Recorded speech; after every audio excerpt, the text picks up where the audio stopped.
I had just started loading groceries into my car when this teenage boy, maybe 16 or 17, swaggered toward me like he owned the entire parking lot. He didn't bother with a greeting. Instead, he jabbed a finger at my grocery bags and said, completely serious, "Give me those. My mom runs this neighborhood, and she says I can take whatever I need." I actually laughed, thinking it had to be some kind of prank. But the kid's expression didn't budge. "I'm not joking," he added, crossing his arms with all the confidence of someone who had never been told no in his life. "You don't want to mess with my mom. She's the HOA president, and she can make your life miserable." I shook my head, told him no, and went right back to loading my trunk. He spun around dramatically, stomped off, and pulled out his phone, muttering something about how I'd regret this. About 10 minutes later, just as I was about to pull out of my parking space, a patrol car rolled up behind me, lights flashing. The officer, who stepped out already, looked apologetic before he even opened his mouth. "Sir, I need to ask you a few questions. We received a call about aggressive behavior and intimidation of a minor in this parking lot." I raised an eyebrow, set down my last grocery bag, and reached into my jacket. The moment my badge appeared, the officer's entire demeanor shifted. "Chief Morrison," he said, clearly caught off guard. "Yes, Officer Daniels," I replied calmly. "Now, did that report happen to mention anything about what led to this so-called intimidation?" He checked his notebook and slowly shook his head. "The report says you threatened a teenager named Tyler Peaton after he asked you for help." I couldn't help smiling at the creative rewrite of the truth. I explained what had actually happened, and with every detail I gave, Officer Daniels looked more and more uncomfortable. I pointed out that the market had security cameras, and at least 3 shoppers had witnessed the entire exchange. "Let me guess," I added. "The caller was Patricia Peatson, HOA president of Maplewood Estates." Officer Daniels nodded. "She insisted we respond immediately. Said you were dangerous." I sighed, already knowing how this would unfold. Patricia Peaton, better known as Karen to most of the neighborhood, had been wielding her HOA title like a personal weapon for the past 2 years. But calling the police with a fabricated emergency? That was a new low even for her. "Follow me to the station," I told Officer Daniels. "We need to document this properly." But before we went, I had another stop to make. The HOA clubhouse was barely 5 minutes away, and I knew Patricia was probably inside right now, drafting some new, absurd rule about grocery store conduct. And sure enough, her silver Lexus was parked diagonally across 2 spaces as usual. Inside, she was holding court with 2 board members, speaking in that nasal tone capable of stripping paint off a wall. "And that's why we need stricter rules about who can shop at our local stores," she was saying. "We can't have just anyone from outside neighborhoods coming in and causing problems." The moment she spotted me, she stood up with a triumphant smirk. "There he is. Officers, arrest this man immediately. He threatened my poor Tyler." But her little victory pose didn't last long. Officer Daniels stepped in behind me and addressed me formally. "Chief Morrison reviewed the market security footage. It clearly shows the minor approaching you and making the demands." Patricia's smug smile collapsed into confusion, then into something that looked like a balloon losing air. "Chief," she repeated weakly. "That's correct, Mrs. Peaton," I said, keeping my tone professional despite the satisfaction humming in my chest. "I'm Police Chief James Morrison, and your son didn't ask for help. He demanded my groceries because, and I quote, his mom runs this neighborhood."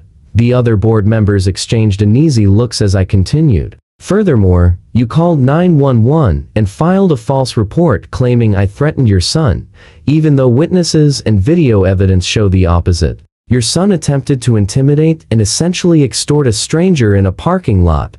Patricia's mouth opened and closed like a fish gasping for air. But Tyler said." "Tyler lied," I said plainly. "And you weaponized emergency services based on that lie without verifying a single detail. Do you understand how serious it is to file a false police report?" The room went dead silent except for the low hum of the air conditioner. One of the board members, Robert Sullivan, the most reasonable of the bunch, cleared his throat. "Patricia, is this true?" Did you really call the police without checking what actually happened? She snapped toward Robert with her usual venom. Robert, you don't understand. This man was, but I cut her off before she could twist the story any further. Mrs. Peaton, I suggest you stop talking before you make this even worse for yourself. Officer Daniels, please read Mrs. Peaton her rights and issue a formal warning for filing a false report. I'll be recommending the district attorney's office review this for potential charges.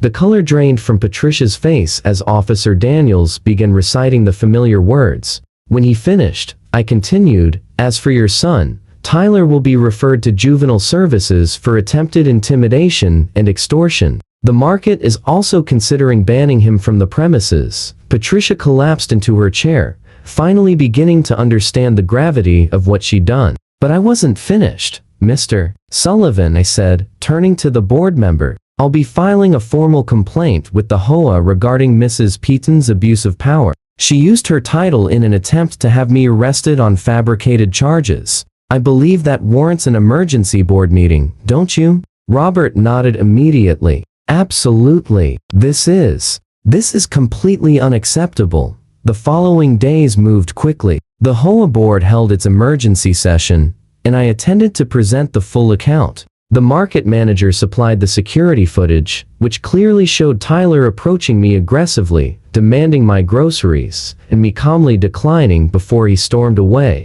3 witnesses provided written statements backing up my version word for word.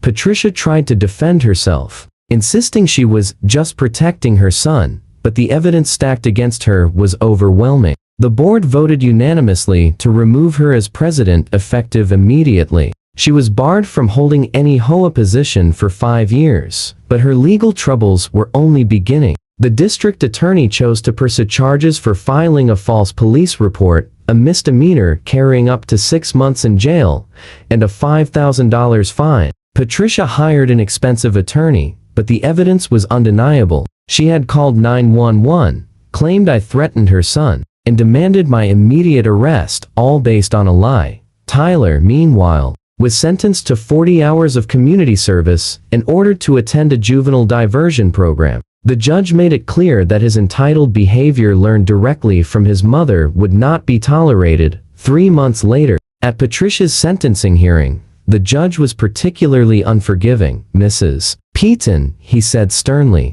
you didn't simply waste police resources. You attempted to weaponize law enforcement against an innocent man, who happens to be the chief of police, who swore to protect this community. Your actions demonstrate a dangerous disregard for the truth and a blatant abuse of whatever small authority you believed you had. The courtroom was filled with neighbors from Maplewood Estates, many of whom had suffered under Patricia's tyrannical HOA leadership. I noticed several nodding in agreement as the judge spoke.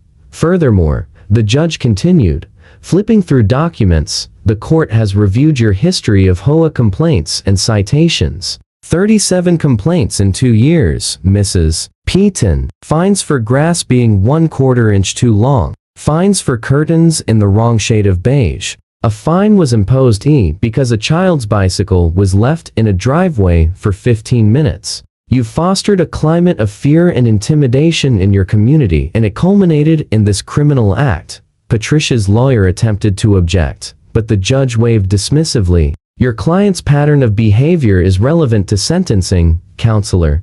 The prosecutor rose to add even more damning context. Your Honor, we also discovered that Mrs. Peaton told her son he had the right to take whatever he wanted from anyone in the neighborhood because of her position. Several residents have reported similar incidents involving Tyler, though this was the first time it escalated to attempted extortion. From the defendant's table, Patricia glared at me with pure hatred, as if all of this were somehow my fault. Her perfectly styled hair was slightly frizzy. Her designer suit rumpled the most unkempt I had ever seen her.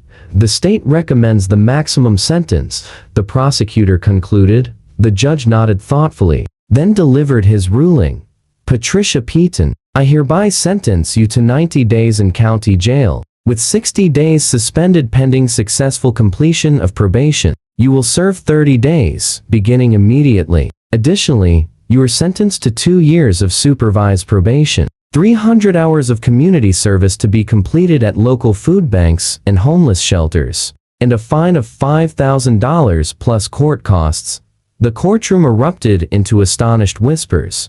Patricia's face cycled from red to pale to an almost purplish hue. "But Your Honor," her lawyer pleaded, "my client has never been in trouble before. She's a mother, a homeowner, pillar of the community." The judge's expression hardened. A pillar who used her position to terrorize her neighbors and teach her son that he was above the law. The 30 days of jail time are non-negotiable. "Bailiff, take Mrs. Peaton into custody." As the bailiff approached with handcuffs, Patricia lost the last shred of her composure. "This is insane," she shrieked. "Do you know who I am? I'm the HOA president. I keep property values up. I maintain standards. You can't do this to me." The judge slammed his gavel. "Former HOA president, Mrs. Peaton, and I just